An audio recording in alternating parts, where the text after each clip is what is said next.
Hi everybody. आज हम देखने वाले हैं कि जिस तरीके से जो मार्केट फॉल हुआ है पिछले कुछ 2-3 दिनों में और रिसेंट जो एक्टिविटी हुई है कि बहुत ज़्यादा मार्केट बढ़ गया था।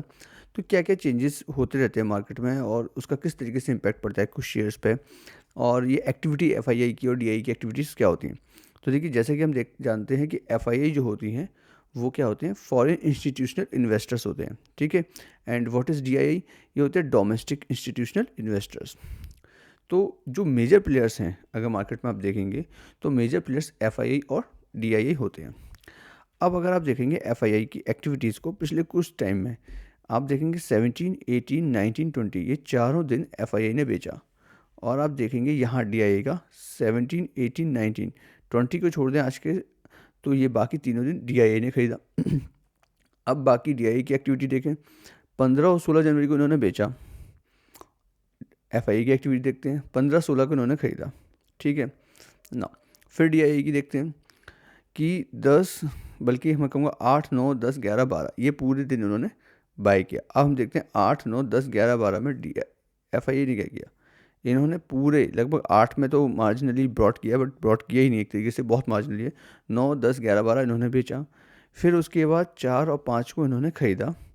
तो डीआई ने 4 और 5 को क्या किया है, लेट मी सी, 4 और 5 को इन्होंने बेचा है, ठीक है, ओके। फिर हम देखते हैं 2 और 3 जनवरी को क्या हुआ है। 3 जनवरी को बेचा है, 2 जनवरी को थोड़ा सा बाई किया है और 1 जनवरी को हल्का बेचा है। तो हम देखते हैं 1, 2, 3 में यहाँ क्या हुआ। 1, 2, 3, 2 में बेचा, 3 में बेचा, 1 में थोड़ा खरीदा है, बाकी टाइम पे खरीदा है। लेट्स गो टू 20, 21, 22, ये 3 में गए हम। 20, 21, 22 दिसंबर में डीआई खरीद रहे हैं। तो हम जाते हैं यहाँ 20, 21, 22 दिसंबर में, 20, 21, 22 दिसंबर में एफआईआई बेच रहे हैं। तो ये सबसे क्या पता पड़ रहा है, इस सबसे हम एक चीज़ एनालाइज कर सकते हैं, जब डीआईआई बेचते हैं तब एफआईआई खरीदते हैं, जब एफआईआई बेचते हैं तब डीआईआई खरीदते हैं। तो देखो ये मार्केट में जो सिनेरियो है ना वो इस तरीके का बना रहता है कि दोनों ही जब खरीदना शुरू करते हैं तो ज़रूर मार्केट बहुत हाई पे चल जाने लगता है और काफ़ी मार्केट शूट अप करता है। लेकिन ये एफआईआई जब बेचते हैं तो डीआईआई मार्केट में स्टेप इन करते हैं and they by the things. और जब डीआईआई खरीदना शुरू करते हैं तो एफआईआई, सॉरी, जब डीआईआई बेचना शुरू करते हैं तो एफआईआई खरीद लेते हैं। ऐसा लगभग सिनेरियो आप देखेंगे तो आपको पूरी इस चार्ट में दिख जाएगा। अगर मंथली वाइज भी देखेंगे तो भी आपको ये पैटर्न ऑब्जर्व करने को मिल जाएगा। उससे एक चीज़ हमें क्लियर हो जाती है कि इस पूरी प्रोसेस में प्रॉब्लम किसको हो जाती है, रिटेलर्स को हो जाती है। फॉर एग्जांपल कुछ शेयर्स हैं, जब एफआईआई बेचने पे लगे तो वो गिरने लगा तो उसको फिर म्यूचुअल फंड ने पिक कर लिया और ख़रीदना शुरू किया। लेकिन जब वो गिरने लगा तो उस टाइम पे रिटेल्स ने भी बेचा, रिटेल ने और रिटेल इन्वेस्टर ने। जब डीआई ने खरीदना शुरू किया तो उसके जब डीआई गिरे तो एफआईआई ने खरीदा, और जब डीआई बेचेगी तो वो प्रॉफिट कमाएगी, फिर एफआईआई बेचेगी तो वो प्रॉफिट कमाएगी, प्रॉफिट में जाके जब नीचे से खरीदा ऊपर से बेचा। तो इस पूरे सिनेरियो में मेरा कहने का पूरा मतलब ये है कि एफआईआई डीआईआई एक बेच रहा है, एक खरीद रहा है, दूसरा बेच खरीद रहा है, पहला वाला बेच रहा है। इस पूरे सिनेरियो रिटेल इन्वेस्टर को अपने आप को बचाना है। आपने देख लीजिए। अब जैसे हम देखते हैं एचडीएफसी एएमसी को ही देखते हैं, सपोज आप इसमें देखिए एफआईआई का पैटर्न। जब एफआईआई ने अपना शेयर पैटर्न बढ़ाना शुरू किया, 7.5 का 12.5, 16, 17 हो गया, ठीक है। सिमिलर डीआई का देखिए 17 से 22, 20 और 19 थोड़ा सा कम हुआ, लेकिन उनका पैटर्न यहाँ के कंपेरेटिवली 5, 6, 7 बढ़ना शुरू हुआ। और लूज़ किसने किया 14 के बाद 11, 11, 12, 12, 11, 9% पे आके। जब पब्लिक की डीलिंग कम हो गई, जब पब्लिक का जो शेयर होल्डिंग था वो कम हो गया और डीआईएफआई का आप देख सकते हैं काफ़ी इंक्रीज़ हो गया। आप शेयर की वैल्यू देखिए शूट अप की, ठीक है। ना सिर्फ ये, आप आईटीसी पे आ जाइए, ठीक है। आईटीसी में देखिए आप शेयर होल्डिंग पैटर्न को ऑब्जर्व करिए। एफआई का शेयर होल्डिंग पैटर्न ये देखिए मार्च 21 से चला आ रहा है और यहाँ तक चलते में यहाँ देखिए जून 22 में 12 से सीधे 42% हो गया। एंड अब डीआई का देखें, डीआई का तो कॉन्स्टेंटली काफ़ी अच्छा बना हुआ था, लेकिन एफआईआई ने इसको पिक किया यहाँ से। और लूज़ किसने किया है, पब्लिक ने, ठीक है। अगर ये शेयर बेकार था तो डीआई ने क्यों नहीं बेचा, पहला, ठीक है। पब्लिक ने ही बेचा है। सेंटीमेंट किससे बने? पब्लिक के बने। उस सेंटीमेंट के चक्कर में बेचा किसने? पब्लिक ने। डीआई आप देखिए, पिछले जो तो मीम्स बन रहे थे, सब कुछ बन रहा था, क्या डीआई ने अपनी शेयर होल्डिंग पैटर्न को कम किया? बिल्कुल नहीं किया, वो तो कांस्टेंट मेंटेन किए हुए। और पब्लिक देखिए 44 से, अगर आप ईयरली बेसिस पे आ जाइए यहाँ पर, तो 44 से कहाँ आ गई? 14% पे। एफ आई देखिए 20 से 43। डी आई भी जबकि आप देखें तो पॉजिटिव में 35 से 41। और जबकि मीम बन रहे थे कि आई टी सी कभी नहीं बढ़ेगा। उसके बाद आप आई टी सी को देखिए, 3 साल का पैटर्न ऑब्जर्व कर लिए, किससे बात कर रहे हैं अगर हम, तो यहाँ 200 के आसपास था, आज ये आई टी सी 450 की रेंज में। हम सुला को देखते हैं, चलिए एक और शेयर देखते हैं सुला। हम इन्वेस्टर पर, मैं ये कह रहा हूँ कि ये कंफर्म नहीं है कि ऐसा ही होगा, लेकिन मोस्ट ऑफ द केसेस में आप देखेंगे तो ये पैटर्न ऑब्जर्व करेंगे।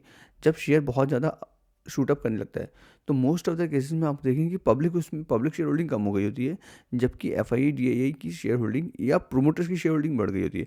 लेकिन आपको रिटेल की शेयर होल्डिंग कम ही दिखने को मिलेगी। ऐसा बहुत कम शेयर्स में है जब पब्लिक की शेयर होल्डिंग बढ़ी है, एफ आई डी आई की घटी है और शेयर चढ़ गया हो।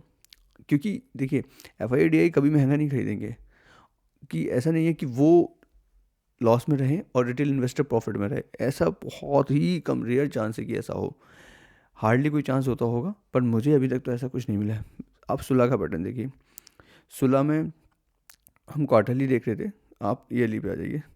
तो देखिए मार्च 23 से लेकर दिसंबर 23 का पैटर्न देखिए।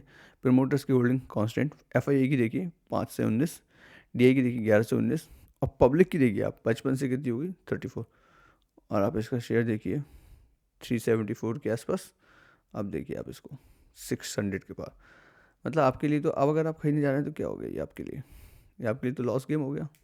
ठीक है, जो आपको मिलना था, जो रनअप मिलना था, वो रनअप तो लगभग लगभग चले गया। हो सकता है आगे और बढ़े, बट आप देखिए। और अगर इसमें अब पब्लिक की शेयर होल्डिंग और भी कम होने लगती है सपोज, और डी आई और एफ आई की बढ़ती रहती है तो इसका मतलब फिर से आप समझ सकते हैं कि गेम क्या होने वाला है।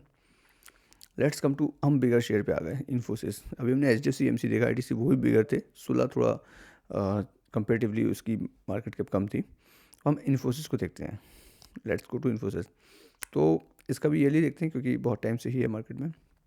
आप देखिए कि लोग बोले आईटी में कम है, आईटी में रिसेशन आ गया और फलाना ठिकाना, बहुत सारी चीज़ें चलती रही हैं मार्केट में भी रिसेंटली। लेकिन एफआई का देखिए 38, 35, 34, 31, 32, 33, 35, 33, मतलब मुझे कहीं कोई बहुत ज़्यादा ड्रास्टिक चेंज नहीं दिखा। जबकि डीआईए में देखिए यहाँ 17 के बाद 33 और फिर 35 बढ़ा ही है यहाँ शेयर, ठीक है।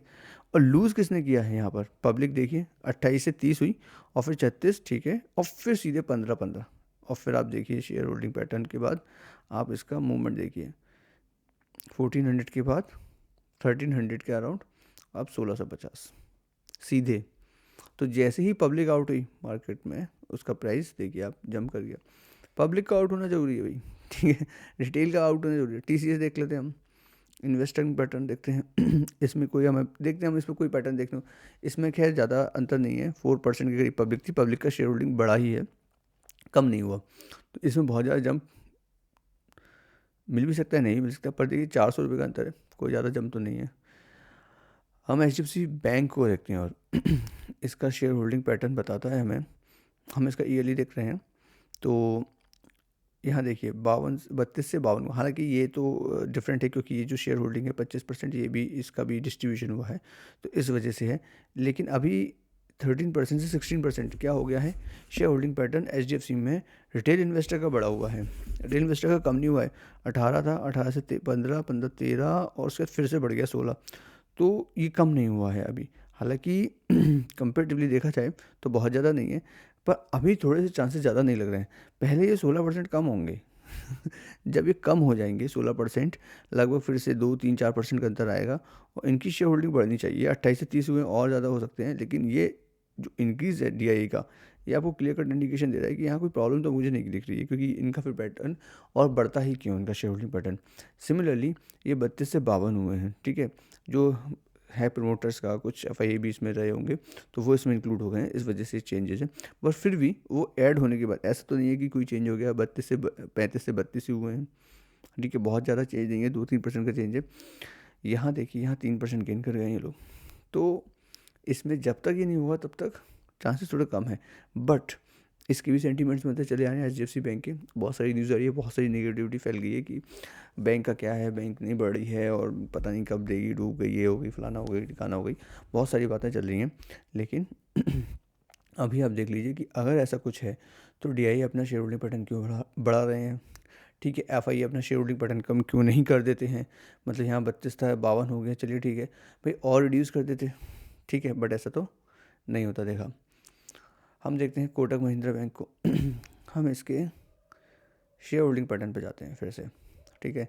आप ईयरली देखिए 38 था FI का 17 में, फिर आप चेक करते हैं कि बीच में बढ़ा थोड़ा सा, फिर कम हो गया, फिर 39 पे है, मतलब 38 से 40 भी हुआ, 44 भी हुआ, 39, ठीक है।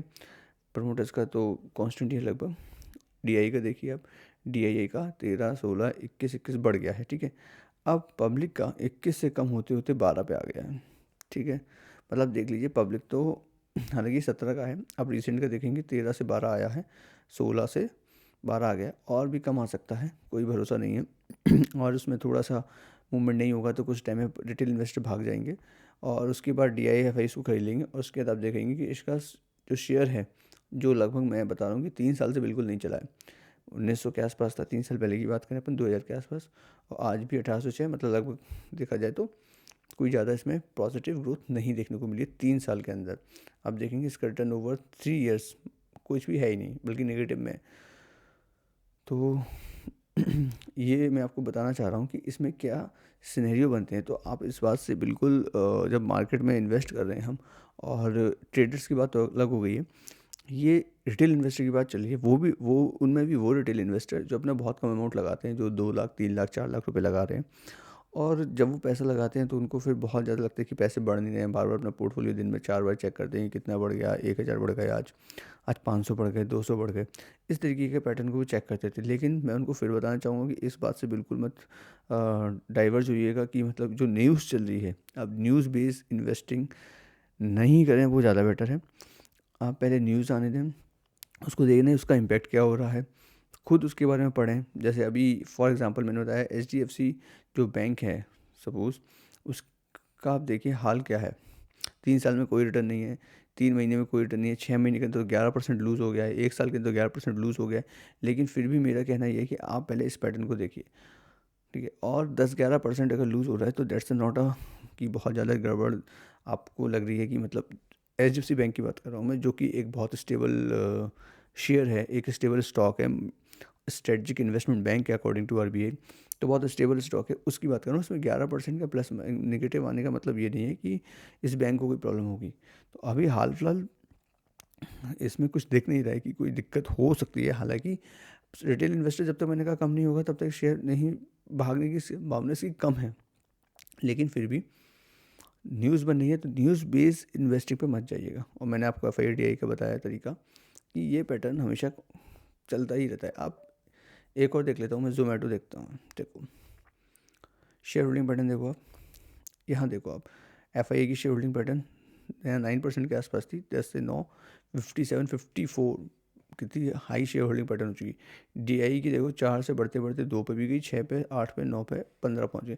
आप पब्लिक की हाल देखो, पब्लिक 81, 83, 84, और यहाँ पब्लिक लूज़ कर गई 33, और फिर और लूज़ कर गई थोड़ी सी 27।